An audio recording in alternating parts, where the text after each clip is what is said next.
kweli tumepokea kwa masikitiko makubwa kusikia kifo cha ndugu Charles Hilary. Yeye ni mzee wetu katika tasnia hii ya habari.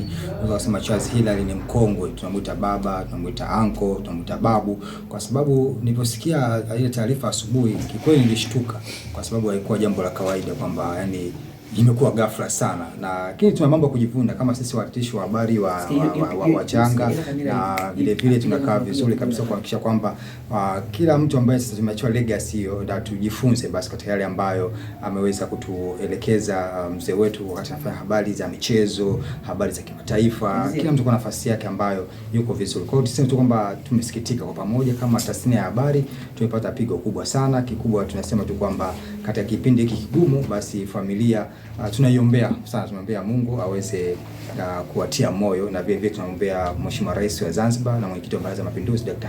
Hussein Ali Mwinyi kwamba na yeye tunampa pole kwa kupotezewa na kimoja kiungo kikubwa katika ofisi ya Ikulu. Kwa hiyo niseme tu binafsi nimepokea kwa masikitiko, tutaenda kushiriki kwa pamoja kwa sababu ni mzee wetu, ni mtu ambaye ametuonesha njia kwa muda mrefu sana. Tunasema asante na Mungu awabariki.